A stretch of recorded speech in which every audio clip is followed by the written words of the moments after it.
මේක තමයි ආපු රවුටර් එක. මේකේ මෙතන තියෙන විස්තර ටිකක් යූස් වෙන බෑන්ඩ් ටික ඒ ටික.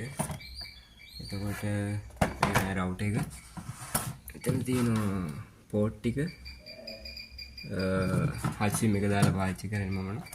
මේකේ මේ ඔයාලට කියන්න මේකේ බෑන්ඩ් ලොක් කරන්න පුළුවන්. ඒ කියන්නේ ලේසියෙන්ම ගිහලා ටික් එක දාන්න විතරයි තියෙන්නේ. අනිත් බෑන්ඩ් ටික ලොක් වෙලා හරි බෑන්ඩ් ටික ඉතුරු කරලා අපිට ඕනේ ටික ඩිසේබල් කරගන්න පුළුවන්. බේසික් ෆර්ම්වෙයාර් එකක් තියෙන්නේ.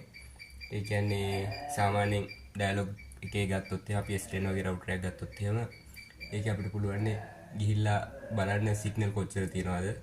අර අගයන් ටික එහෙම ඒ ටික මේකේ නෑ. ඒ කියන්නේ නිකන් බේසික් ෆර්ම්වෙයාර් එකක් තියෙන්නේ. හැබැයි නිකන් ලයිට් වේට් විදිහට ඔප්ටිමයිස් කරලා තියෙනවා. උදාහරණයක් විදිහට අපි දැන් Wi-Fi වල මොනවා හරි චේන්ජස් එකක් කරොත් අපි DHCP රේන්ජ් එක වෙනස් කරා කියමුකෝ. ටැග් ගාලා රවුටර් රීස්ටාර්ට් කරන්නෙත් නැතුව නෙට්වර්ක් කාඩ් එක විතර රීස්ටාර්ට් කරලා තප්පර දෙකෙන් රවුටර් ආපහු මේ සෙටින් ඔන් කරගන්න. ඒ වගේම රීස්ටාර්ට් වෙන්න පවර් ඕෆ් කරලා ඔන් කරන්න පොඩි වෙලාවක් යන්නේ. ලයිට් වේට් රවුටර් එකක් කියලා කියන්න පුළුවන්. Wi-Fi රේන්ජ් එක නම් සාමාන්‍ය S10 රවුටර් එකේ වගේ තියෙනවා. ඊට චුට්ටක් අඩුයි වගේ දැනෙනවා. මේ ඔය විදිහ තමයි. මේක ගන්න බලන් ඉන්න කෙනෙක්ට නම් I think ඕනිම විස්තර ටික කියන්නම්. මේක මම නම් ඕඩර් කරේ Facebook එකේ දැකලා Player Sri Lanka කියලා official website එකක් කියලා එකෙන් ගත්තේ. කොහොම හරි ඒක official ද කියලා නම් දන්නේ නැහැ. මට හිතෙන්නේ නිකන් third party import කෙනෙක් කරන business එකක් වගේ. මොකද ඒකේ order එකෙන් පස්සේ email එකක් එනවා. email එකේ තියෙන නිකන් normal Gmail එකකින් එන්නේ. official මේ website එකක Gmail එකක් නෙමෙයි. ඊට පස්සේ ඒකේ carbon copy එකක් ගිහිල්ලා තිබ්බා qq.com කියලා. මම හිතන්නේ ඒක China third party මොනවා හරි ඒකට warranty claim කරනවා වගේ එකට යවන්නේ. warranty හම්බෙයිද කියලා නම් දන්නේ නැහැ.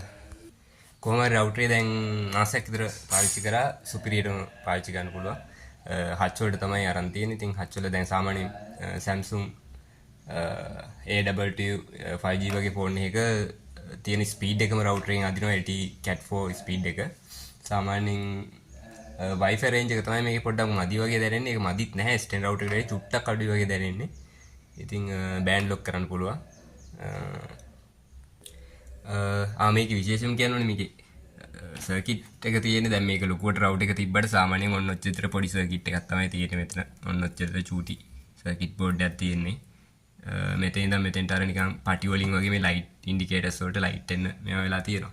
ඒකෙන් සාමාන්‍යයෙන් ඉතින් මේක ලයිට් වේට් රවුටර් එකක් හින්දා ස්පීඩ් එක ගැන කිව්වොත් ඉතින් සාමාන්‍ය ෆෝන් එකකගේ ස්පීඩ් එකම හිතා ගන්න සාමාන්‍යයෙන් LTE ස්පීඩ් එක නම්. ඒ කියන්නේ මේ ඇන්ටනාස් තිබ්බට ඇන්ටනාස් වලින් එහෙම මේ මහා ලොකු ස්පීඩ් එකක් ජෙනරේට් කරනවත් එහෙම මුකුත් වෙන්නේ නැහැ. සාමාන්‍ය නිකන් ඇන්ටනා නැහැ කියලා හිතා ගන්න මේකේ. සාමාන්‍ය ෆෝන් එකක තියෙන ස්පීඩ් එක තියෙන ඒ කියන්නේ හච් වලට සාමාන්‍ය මේ හරියට අපි ඉන්න හරියට නම් Mbps සාමාන්‍ය 40 විතර යනවා. ෆෝන් එකෙත් යනවා ඒක මේකෙත් යනවා. අප්ලෝඩ් ස්පීඩ් එක Mbps 20 විතර යනවා. ඔක සාමාන්‍ය ටයිම් එකත් එක්ක රෙඩියුස් වෙන වෙලාවල් තියෙනවා. ඉතින් ඩයලොග් වලට Mbps 10ට වගේ තියෙනවා. සාමාන්‍යයෙන් හොඳ ෆෝන් එකක තියෙන ස්පීඩ් එක රවුටර් එකේ තියෙනවා. ගොඩක් ලයිට් වේට් විදිහට රවුටර් එක ඉක්මනට රීස්ටාර්ට් වෙනවා. ඒ ටික ඔක්කොම වෙනවා. ඉතින් රවුටර් එක හොඳයි. warranty ගැන seller ගැන ඒවා කොහොමද කියන්නේ හරියට දන්නේ නැහැ. ඉතින් මේක තමයි රවුටර් එක. මේකේ මම දැක්කා ඉන්ටර්නෙට් එකේ version දෙකක් තියෙනවා මෙතන. මේ මේක enable කරලා තියෙන AX300 කියලානේ. AX300 මෙතන මොඩල් එක තියෙනවා G602 V2 කියලා. මම දැක්ක සමහර අයට ගිහිලා තියෙන මේ AX300 කියන එක නැතුව ඒත් ඉතින් මම හිතන්නේ මේ රවුටර් එකම තමයි. ඒ බ්‍රෑන්ඩ් කරන විදිහම හරි වෙනස් වීමක් තියෙන. මේකේ අර Wi-Fi 6 තියෙනවා කිව්වට 2.4 GHz වලින්ම තමයි frequency වලින් ඒක එවන්නේ. ඒ කියන්නේ 5 GHz බෑන්ඩ් එකක් නෑ මේ. ඒවා ඉතින් සාමාන්‍යයෙන් කොහොම හරි රවුටර් එක හොඳයි.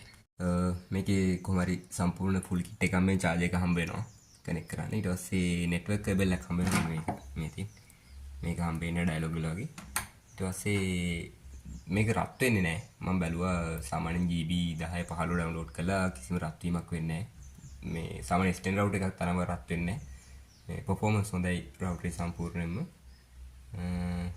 ඒක ඉතින් අර Wi-Fi වල තියෙන දැන් Wi-Fi 6 කියලා සාමාන්‍ය වෙන එක තියෙන්න ඕනේ channel 2.4 එකයි 5 GHz channel එකයි සාමාන්‍ය මේකේ තියෙන්නේ 2.4 GHz channel එක විතරයි.